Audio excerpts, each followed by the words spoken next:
Good evening. Welcome to California Today. I'm David Zhang. Here is a preview of some of today's top stories. Following President Biden's re-election bid, some Californians say they have mixed feelings. Some support it, some don't, and others say he's simply, quote, too old. A controversial bill is slowly making its way through the legislature. Critics of the bill say it mischaracterizes pro-life pregnancy care centers. There is another delay in the arraignment of a tech executive charged for killing Bob Lee. As we heard yesterday, the president plans to run again in 2024 with Vice President Kamala Harris. And today, Angelenos are saying that they have some mixed feelings. Let's take a look at what some people on the streets of Hollywood are thinking. Freedom. President Joe Biden launched his re-election bid on Tuesday with a promise to protect American liberties. He beat former President Donald Trump in 2020 and may face him again in 2024. Voters in Los Angeles had mixed reactions. I would prefer some totally different people being in those things. We've seen what we've had in those choices. We know what is there. And so I think it's better to have some new choices and some new leadership, and we need something that maybe other countries aren't expecting as far as security, because they know where they are with Trump, they know where they are with Biden, and get somebody in there they're maybe not as familiar with and not as comfortable with. If your opposition is, not sure what to expect, then they're less inclined to maybe do something stupid. Some pros are literally that, we're not dealing with the Trump craziness. That was just so overwhelming to me that it made me stressed, So that's I think for me, the biggest pro. And that we're kind of getting back on track with, getting over COVID and just returning everything to normalcy. I think that was a huge, huge undertaking, and it's, I think we kind of have our foot in the right direction. Cons, I think he's just old. Biden would be 86 by the end of a prospective second term, almost a decade older than the average U.S. male's life expectancy. Doctors declared Biden, who does not drink alcohol and exercises 5 times a week, fit for duty after an examination in February. The White House says his record shows that he is mentally sharp enough for the rigors of the job. I don't really see any other Democratic challenger that would capture the vote. And honestly, he's going to win again, so it doesn't really... There's only 10% of the vote that actually matters, and everybody else has made their decision. Whether it's blue or red, it doesn't really matter. And the midterms told the whole story. My initial thoughts are I'm actually a little bit indifferent. I really haven't seen a lot of the policies and things that he was stating while he was campaigning. So, I'm kind of at the point where I really don't care. When I'm running out, would I like a better candidate? Yes. But I definitely don't want to go backwards to what we had before. So that's what I'm saying, I'm right in the middle. Vice President Kamala Harris will join his 2024 quest as his running mate. She is also featured prominently in his campaign video. Now we just heard from some Angelenos, but we want to know how the rest of the state feels about Biden's re-election bid. So leave us a comments on our social media or through our email at california.today@ntd.com. In Sacramento, pro-life pregnancy care centers are defending themselves against a bill that they believe mischaracterizes their services. They say they give women more options like parental care, testing, and more. NTD's David Lamb has the story. Supporters of pro-life pregnancy care centers held a press conference at the state capitol on Tuesday to voice against a bill that labels them as, quote, fake clinics. The bill in question is AB 710, authored by Assemblywoman Pilar Schiavo. It aims to launch a public awareness campaign to provide, quote, medically accurate information about abortion. But Heidi Matsky, director of Alternatives Pregnancy Center in Sacramento, is against it. I'm here today to oppose Assembly Bill 710, a bill that defames and falsely accuses licensed medical clinics like ours. The bill would, quote, require the awareness campaign to include information about the services the facilities offer and the activities of the department relating to pregnancy care and abortion. Really, what this bill is about, this is an attack on choice. They claim they're free choice, but they don't want anyone to have choices. To them, free choice or woman's choice is the choice to have an abortion, and that's it. Not the choice to keep the baby or explain what options they have as alternatives to abortion. Meanwhile, Schiavo argues that her bill will protect the right to choose. She wrote on Twitter, "As our right to choose is under attack, we're doing everything in our power to protect it." But critics disagree with her portrayal of pro-life pregnancy care centers. At medical clinics like ours, women not only receive this kind of care, but they are also empowered to make the decision that is most appropriate for them and their families, with no judgment.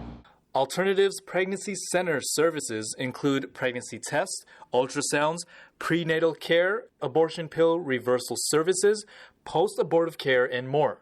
They make it clear that they do not perform or refer for abortion. One of their patients is Shannon Gill, who was declined service by Planned Parenthood because she chose to keep her baby.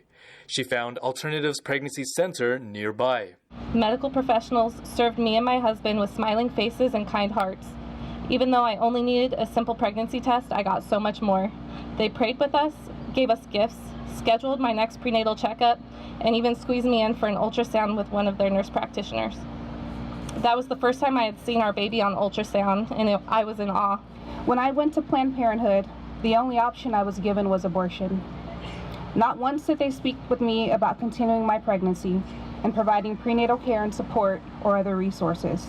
Not one time did they say congratulations. Not once did they sit down with me and educate me on my options other than abortion. Not once did they show me what an abortion actually is and the different types of what abortions look like depending on how far along the pregnancy is. Because if they did, I know I would have made other decisions. According to the center, last year it provided nearly $1.5 million in free services, and none came from federal funding. On April 25th, AB 710 passed the Assembly Health Committee along a party line vote and is now headed to the Committee on Appropriations. Now to Northern California, where a tech executive's arraignment is being pushed off again. He was charged earlier this month for killing Cash App founder Bob Lee. Here are the details. Nima Momeni's arraignment has been delayed again on Tuesday after the defense attorney said she still hasn't received discovery documents from the district attorney's office. 38-year-old Momeni was charged with stabbing Cash App founder Bob Lee to death in San Francisco earlier this month. Lee was found stumbling through the city on April 4th, bleeding from 3 stab wounds. He later died at a nearby hospital. Momeni's original arraignment on April 14th was delayed due to attorney Paula Canny being away on vacation. This time, Canny asked the judge for a continuance so she could obtain certain documents. I've said I need the discovery. Discovery are like the police reports, the autopsy, the 911 calls, the affidavits in support of the search warrants. So I wrote a letter detailing all of the discovery that I was requesting. The prosecution got it that before last Tuesday's court appearance. So they said they'd get it to me. I brought a thumb drive over to the DA's office on Thursday. They loaded it up. I had my office pick it up, and then I went through it, and none of the discovery that I requested was on that thumb drive. So to do my job properly, I need those things that I'm asking for. Inside the courtroom, Momeni appeared in an orange jumpsuit and a surgical face mask. Over 20 members of Lee's family and friends were also in the courtroom. My office showed up today ready to arraign Nima Momeni for the murder of Bob Lee. Unfortunately, as you're all aware, Mr. Momeni's defense attorney did not show up prepared for this arraignment, and unfortunately it did not take place. She has asked for a continuance, which was granted by the judge. Jenkins also disputed the defense notions that her office was withholding the autopsy, which has yet to be completed. Autopsy reports take time. They are not something that are produced overnight by the medical examiner's office. They generally produce those reports to us within about 60 days. And so that autopsy report, to my understanding, is not yet ready. We cannot turn over something that we have yet to receive. The new arraignment has been rescheduled for May 2nd. We'll take a short break now, but here's a look at what we have for you when we come back. A Southern California city plans to cut down some pine trees, but some residents are not very happy with the move. A climate expert provides some insight on the ongoing floods in the Central Valley. He says warmer temperatures and snowmelt could speed up flood conditions. And this year's super bloom is so large that NASA satellites can see the colorful flowers from space. Those stories and more coming up on California Today.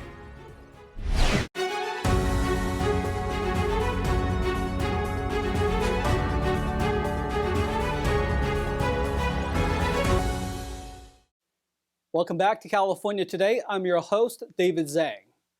And back in Los Angeles, a city councilwoman is blaming Toyota, not thieves, for rising thefts of catalytic converters.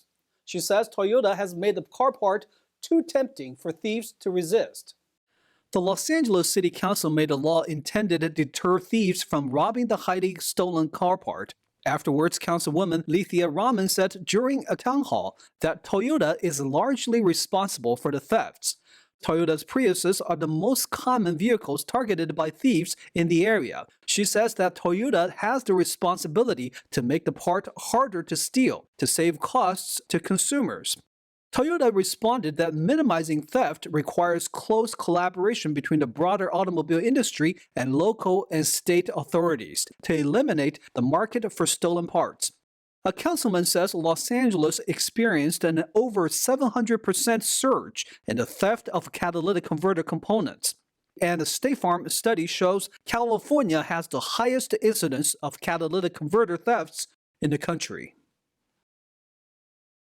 The city of Yorba Linda is planning on cutting down a number of 40-year-old pine trees due to safety concerns. But some residents are not happy with the plan. The city of Yorba Linda plans to cut down 28 pine trees over 40 years old next week due to safety concerns. ABC 7 News reported several residents were upset with the project because the trees are beneficial for shade, the view, and blocking wind. A resident reached out to the Department of Fish and Wildlife to ask them to help stop the city from cutting down one of the trees that had an owl's nest in it. According to the Fish and Game Code, it is illegal to destroy a bird's nest or eggs, including the trees they are found in. City spokesperson Jeff Spencer told the Epic Times that they have also received messages of support from neighbors. They were concerned about trees potentially falling onto their property. The city adds that they did their own inspection for nesting birds and would stop any work within 500 feet of the tree with the owl nest. The city added that they will plant replacement trees in the same locations. The city says it's planning to move forward with removing the remaining trees starting next week. And now climate expert Daniel Swain says ongoing flooding in parts of the San Joaquin Valley and Tulare basins are accelerating with the snow melt. He says we may see an early heat wave this season with the record temperatures. UCLA climate scientist Daniel Swain this week gave an update on what Californians may face as this year's record-level snowpack melts down. What we're seeing right now is obviously temperatures have been warmer in northern and central California in recent days. Well, really the whole all statewide have seen above average temperatures the last few days, but nothing too extraordinary, just a nice relatively warm spring period during the daytimes.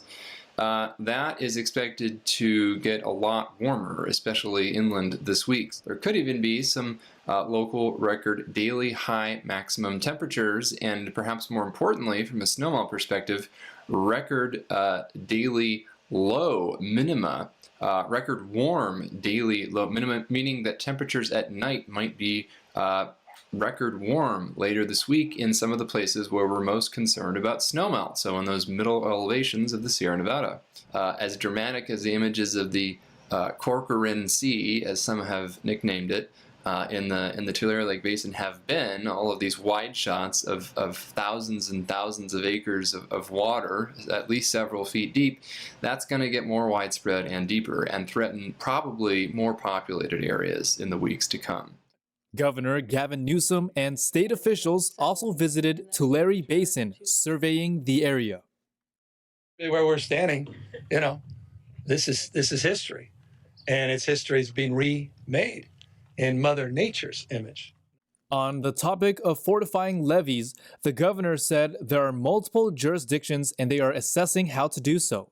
Carla Namath, director of California's Department of Water Resources, says the one way to be successful is for a partnership among state, federal, and local governments. She adds that agencies should establish plans and communicate those plans to the public as the snow starts to melt in the next 16 weeks. Similarly, state park officials are also concerned about potential floods. Officials are closing most of the Yosemite National Park this weekend, starting on Friday night. That's because the flooding is expected in the area. Right now, the closure is expected to last until next Wednesday, but the National Park Service says it might last longer. Severe weather hit Yosemite last month too. The park had to close for 3 weeks when 15 feet of snow fell. Much of that snow is still there and could stay until July. But in other parts across the state, wildflowers are thriving with the increase in water. Flowers are covering California from deserts to hillsides, from valleys to mountains, and the colors are so vibrant that NASA can spot them from space. After a super wet winter, the Golden State welcomes a super bloom.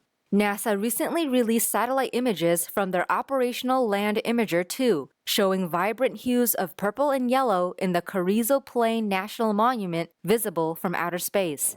Evan Meyer of the Theodore Payne Foundation told Fox News this rare phenomenon is correlated to the amount of rain the state received. Mayer says, this season, we've seen somewhere around 30 inches of rain across most of Los Angeles, which is about double of what we normally see. And with that, all of the annual wildflower seeds are germinating. We're getting these carpets of wildflowers across LA, across most of Southern California, the deserts, the mountains. Mayer advises wildflower enthusiasts to stay on designated trails and not to collect or trample wildflowers so as to not damage them and disturb their life cycle. The state's Department of Parks and Recreation offers a list on their website of state parks that are in full bloom. The Bay Area is home to 5 of those parks, and Southern California has 7 parks and natural reserves open for visitors. Now let's check in with NTD's Tyler Castillo for today's Sports Roundup.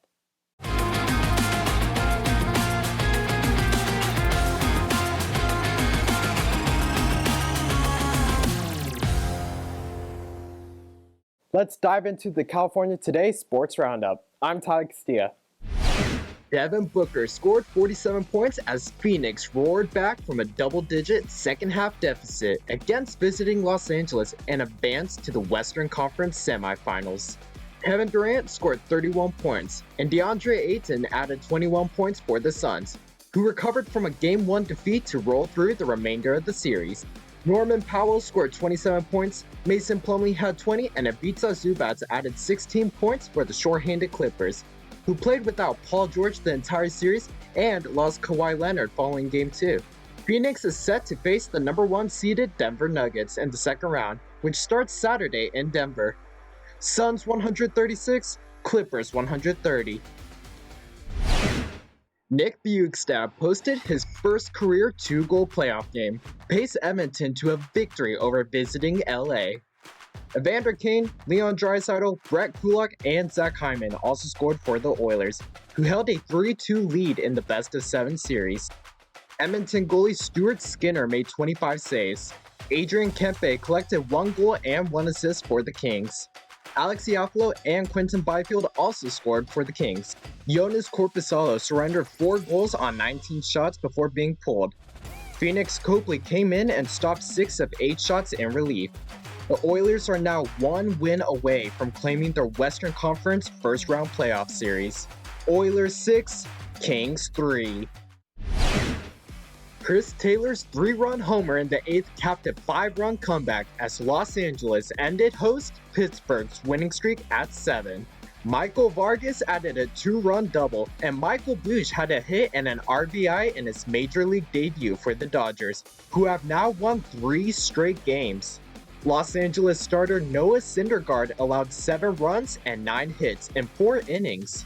Yency Almonte pitched a scoreless 7, and Shelby Miller pitched the 9th for his first career save. Andrew McCutchen hit a 3-run homer, Brian Hayes a 2-run double, and Carlos Santana and Austin Hedges an RBI single apiece for the Pirates. Pittsburgh starter Johan Oviedo gave up 5 runs and 6 hits. Colin Holderman gave up Taylor's 3-run shot in the 8th. Dodgers 8, Pirates 7. Blake Sabol bombed a 2-run walk-off home run with 2 outs and 2 strikes, allowing host San Francisco to counter a late St. Louis rally and pull off a victory. The Cardinals scored 3 runs in the 8th. The Giants' Mike Yastrzemski hit an RBI double in the 9th before Sabol's blast off Ryan Hesley. Sean Jelly, the 8th Giants pitcher of the night, got the win. Tommy Edman homered for the Cardinals, but committed a key error to open the Giants' winning rally. Giants 5, Cardinals 4. The Angels' bullpen threw 4 scoreless innings, and the hosts held on for a victory over the A's in Anaheim, California. Brandon Drury was one of 4 Angels with 2 hits apiece. Shea Langeliers homered for Oakland, which has lost 3 of its past 4 games. Canning, a right-hander who missed all of 2022 with a back injury, earned his first victory since 2021. It was also the first win by an Angels starting pitcher other than Shohei Ohtani since April 2nd, when Tyler Anderson beat the Athletics. Angels 5, A's 3. And that is all for the California Today Sports Roundup. That's all we've got for you tonight. We would like you to join us again on California Today every weekday at 8:30 p.m. Make sure to check out our broadcasts on our California Today webpage. You can find it at ntd.com/California-today. You can also find all of our top latest clips there, ready to share with friends and family. Send us a message on Twitter, Facebook, or Instagram, or through our email, california.today@ntd.com. I'm David Zhang. Have a wonderful evening.